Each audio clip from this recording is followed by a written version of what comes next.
Movie Critic Ratings. Today we will be reviewing and rating a movie by director Will Anthony titled The Masked Murderer. Now, we will be going easy on this film as the director notifies us that this was a rushed project due to his actors' traveling plans. Let's begin. The film starts off introducing a young boy sitting in his chair, apparently angry at his father for blaming him for his mother's death. Now, since this was a rushed project, we will take it easy on this beginning, but the director could have started out with the boy's daily lifestyle with his family. This would allow us to get involved with the character a little more. Afterwards, the movie immediately picks up with Vincent picking up a pair of scissors and going out of his room to kill his supposedly drunk father. Now, as unrealistic this may be about killing someone with scissors, at least the director was willing to try something new instead of the obvious use of knives. After this killing, Vincent walks off, and judging by how the movie goes, Vincent gets caught and is arrested. The movie from that point just shows some titles monologuing about Vincent getting caught by the police, being put into a state hospital, and then tells us that a family is moving into the killer's old home.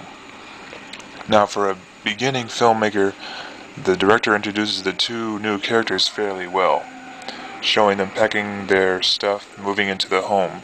However, the director fails to start by giving off the character's name, which doesn't give us a whole lot of information about this family. Plus, the parents are only mentioned in the film and never introduced. But again, this was a rushed project, and the director probably didn't have time to introduce a fair amount of cast for this film.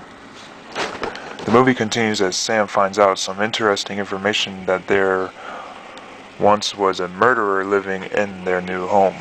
But they feel no need to worry, as the information said that the killer was put away for life, but the website failed to give off the new information about the killer had escaped from his prison.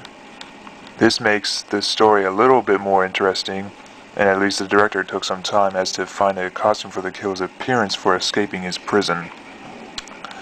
The killer soon finds out about the new family living in his home and apparently wants to get vengeance upon them. Afterwards, the killer ends up breaking into someone's home seeking a costume to wear for his personal vendetta. The costume itself I find pretty casual but fresh, seeing as how the whole costume is real clothing and not any Halloween costume besides the skull mask, of course. But the appearance is a nice touch. For a few moments, the film starts to become a little dull, but then as Amy goes to her room, the interest comes back, with a thrilling shot of the killer appearing outside the window looking at Amy. And as she leaves, the camera goes back to the window to show the killer is gone.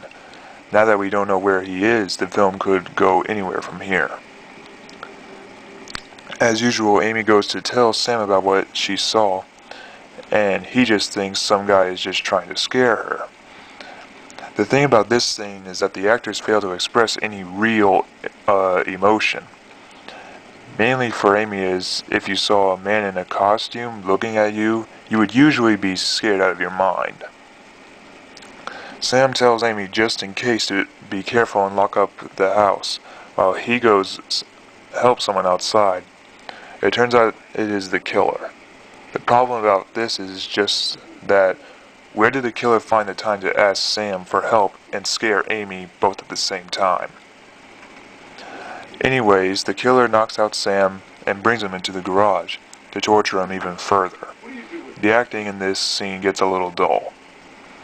Later, Amy realizes Sam has been gone for far too long, and as she opens the door, the killer is standing right there.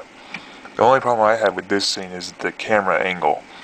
There could have been plenty of fresh angles to shoot from in order to make this scene more tense.